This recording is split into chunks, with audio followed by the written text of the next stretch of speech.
جو فرسٹ ٹرائیمیسٹر ہے پریگننسی کا اس میں کون کون سی ڈائٹ آپ کو لینی چاہیے؟ ہمیں کہا جاتا ہے ڈبل ٹرپل کھائیں. لاسٹ ٹرائیمیسٹر پہ جاتے جاتے آپ کا ویٹ اتنا پٹ آن ہو جاتا ہے, نہ چاہتے ہوئے بھی آپ کی صحت پہ بھی بڑے برے اثرات آ رہے ہوتے ہیں, اور بچے پہ بھی خدا نہ خواستہ اس کے برے اثرات آ رہے ہوتے ہیں. اگر پریگننٹ ہو گئی ہے خاتون تو اس کو کتنی کیلریز انکریز کر لینی چاہیے؟ اچھا میم, پریگننسی میں ہمارے ہاں بہت ساری متس ہیں ڈائٹ کے بارے میں, تو اس کے بارے میں ہمیں آپ بتائیے گا کہ جو فرسٹ ٹرائیمیسٹر ہے پریگننسی کا اس میں کون کون سی ڈائٹ آپ کو لینی چاہیے؟ اچھا ڈاکٹر زبیر, یہ بڑا اچھا آپ نے پوائنٹ جو ہے اس کو رائز کیا ہے. ہوتا یہ ہے بیسکلی کہ جب ایک عورت جو ہے پریگننٹ ہوتی ہے نا, تو یہاں پر جو ہمارے کلچر میں ایک چیز کی جاتی ہے, اس میں یہ کہا جاتا ہے کہ ایک عورت پریگننٹ ہو گئی نا تو اس کو یہ بھی چیز کروائیں, اس کو ایسے بھی کروائیں, اس کو اس طرح سے بھی کروائیں. اور اس میں بڑی چیزیں متس بھی ہوتی ہیں جو آپ کی لیٹر آن آپ کی ہیلتھ پہ بڑے بیڈ افیکٹس لا سکتی ہے. تو ہمیشہ میں کہتی ہوں کہ جو پریگنینسی ہے نا وہ کوئی ڈیزیز نہیں ہے, it's a beautiful phase of your life. اس کو اس طرح سے لے کر چلیں کہ آپ ہیلدی اسموتھلی اس فیز سے گزر جائیں.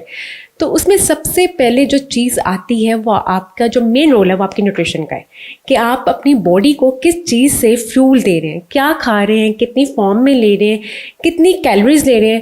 یہاں پر آپ نے دیکھا ہوگا کہ ایک پریکٹس کی جاتی ہے کہ اگر ماں ایک پریگننٹ ہے تو ہمیں کہا جاتا ہے ڈبل ٹرپل کھائیں, جس کے لیٹر آن آپ کی صحت پہ اتنے افیکٹ آتے ہیں کہ لاسٹ ٹرائیمیسٹر پہ جاتے جاتے آپ کا ویٹ اتنا پٹ آن ہو جاتا ہے کہ آپ کو بلڈ پریشر کا بھی ایشو آ رہا ہے, آپ کو شوگر بھی ہو رہی ہے, آپ کو اسٹریس بھی ہے, کہ وہ پھر نہ چاہتے ہوئے بھی آپ کی صحت پہ بھی بڑے برے اثرات آ رہے ہوتے ہیں, اور بچے پہ بھی خدا نہ خواستہ اس کے برے اثرات آ رہے ہوتے ہیں. کیونکہ ہمارے یہاں بیسیکلی تو جو خواتین کی جو چینجنگ ہے باڈی میں, وہ پریگننسی کے بعد وہ ان کی باڈی دوبارہ واپس ری شیپ نہیں ہوتی. حالانکہ باہر اگر آپ یورپ یا امریکہ میں دیکھیں تو وہاں پہ یہ جو ہے وہ کم ہے ٹرینڈ, لیکن پاکستان میں وہ اتنی ڈائٹ فل کر دی جاتی ہے کہ وہ بیچاری جو خواتین ہیں وہ واپس اپنی نارمل فگر میں آ ہی نہیں سکتی. اچھا ڈاکٹر زبیر, اس میں ایک تو یہ بھی ہوتا ہے کہ آپ اس کو باڈی کو آپ اتنی کیلوریز آپ پٹ آن کر رہے ہیں, ڈبل ٹرپل کیلوریز.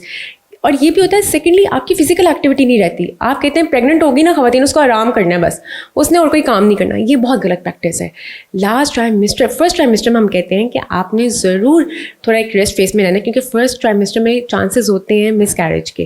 لیکن تھرو آؤٹ 9 months یہ نہیں کہ آپ نے لیٹے ہی رہنا ہے, آپ نے بیڈ سے نیچے قدم نہیں رکھنا, اس طرح سے نہیں کرنا. فزیکل ایکٹیویٹی آپ کی زندگی کا بہت مین حصہ ہے, اس کو اسکپ نہیں کرنا. آپ دیکھیں کہ جو باہر کے آپ نے جیسے لوگوں کی بات کی, ہمارے جتنے بھی ابراڈ کے لوگ ہوتے ہیں وہ فزیکل ایکٹیویٹی نہیں چھوڑتے, وہ بڑا فزیکلی ایکٹیو رہتے ہیں, کہ ان کی ایک باڈی جو ہوتی ہے وہ جب ایک گیسٹیشنل پیریڈ سے نکلتی ہے تو ان کی باڈی ایک شیپ میں آ جاتی ہے. ہماری خواتین کی یہ ایک بہت مین غلطی ہوتی ہے کہ ایک تو ہم اپنی باڈی کو کھلا بہت رہے ہیں, ڈبل ٹرپل کیلوریز دے رہے ہیں, اس کے بعد ہم لیٹے ہوئے ہیں, ہم کوئی کام نہیں کر رہے, تو جس کی وجہ سے آپ کی باڈی بعد میں آپ کا ویٹ اور زیادہ ہو جاتا ہے, اور اس کے بعد پھر ویٹ کم کرنا بڑا مشکل ہو جاتا ہے. تو میڈم کتنی کیلوریز ریکوائرڈ ہوتی ہیں فرسٹ ٹرائیمیسٹر میں ایک نارمل خاتون کو؟ اچھا ڈاکٹر زبیر, یہ ڈپینڈ کرتا ہے جو عورت ہے اس کے ویٹ اور ہائٹ پہ. جب ویٹ اور ہائٹ آپ نکالتے ہیں, اس کے ویٹ ہائٹ ایج اس کے اکارڈنگ یہ ویری کرتا ہے پرسن ٹو پرسن. سب کو ہم ایک ہی کیلوریز کا ڈائٹ پلان نہیں ریکمینڈ کرتے. ہر پیشنٹ کی, ہر خواتین کی, ہر پرسن کی کیلوریز ریکوائرمنٹ الگ ہے. Every patient is unique. Yes, اور ہر ایک کا میٹابولزم ڈفرینٹ ہے, ہر ایک بندے کی ایبزارپشن والا سارا کرائٹیریا ڈفرینٹ ہے, ہر ایک کی باڈی ڈفرینٹ ہے. تو آپ پیشنٹ کو دیکھ کر, آپ اس بندے کو دیکھ کر آپ اس کی کیلوریز ریکمینڈ کرتے ہیں. تو اس میں پھر ہم نارملی کتنی کیلوریز جو ہیں وہ ایکسٹرا لینی پڑتی ہیں نارمل؟ اگر ایک پیشنٹ ہے وہ اگر پریگننٹ ہو گئی ہے خاتون تو اس کو کتنی کیلوریز انکریز کر لینی چاہیے؟ اچھا ڈاکٹر زبیر, اس میں سب سے پہلے تو یہ ہے کہ جو آپ کا فرسٹ ٹرائیمیسٹر اسٹارٹ ہو رہا ہے نا, آپ نے اس میں نارمل ہیلدی ایٹنگ کرنی ہے, کلین ایٹنگ. اس میں ہم یہ نہیں کہتے کہ ڈبل ٹرپل کیلوریز کر دیں. آپ اس کے سیکنڈ اور تھرڈ ٹرائیمیسٹر پہ جاتے جاتے آپ اس کی کیلوریز ایڈ کرتے ہیں. لاسٹ ٹرائیمیسٹر میں آپ اس کی زیادہ ایڈ کرتے ہیں, کیونکہ لاسٹ ٹرائیمیسٹر میں آپ کو آئرن, کیلشیم, ان ساری چیزوں کی ضرورت ہوتی ہے. جیسے کہ آپ کو پتہ ہوگا کہ لاسٹ ٹرائیمیسٹر میں جب آپ ہاسپٹلائزڈ ہو رہے ہوتے ہیں تو آپ کو خون کی کمی کا آپ شکار ہو رہے ہوتے ہیں, آپ کی باڈی میں بہت زیادہ سویٹ ڈیفیشنسیز آ رہی ہوتی ہیں, کیونکہ تھرو آؤٹ گیسٹیشنل پیریڈ آپ کو نوزیا, وامٹنگ, ڈائجیشن, یہ سارے پرابلم ساتھ چل رہے ہوتے ہیں, جس کی وجہ سے جو ڈائٹ آپ لے بھی رہے ہوتے ہیں وہ باڈی میں ایبزارب نہیں ہو رہی ہوتی. تو یہ لاسٹ ٹرائیمیسٹر میں ہم ہر ٹرائیمیسٹر میں آپ مائنر سی ایڈ کرواتے ہیں, لیکن غلطی ہم تب کرتے ہیں جب ہم پہلے ٹرائیمیسٹر میں اس کو اتنا کھلا دیتے ہیں کہ 2 بندوں والی کیلوریز ہم ایڈ کر دیتے دیتے ہیں. تو اس طرح سے نہیں کرنا. فرسٹ ٹرائمسٹر میں کھانا سب کچھ ہے but in a moderate quantity, اور ہیلدی اور کلین ایٹنگ کرنی ہے.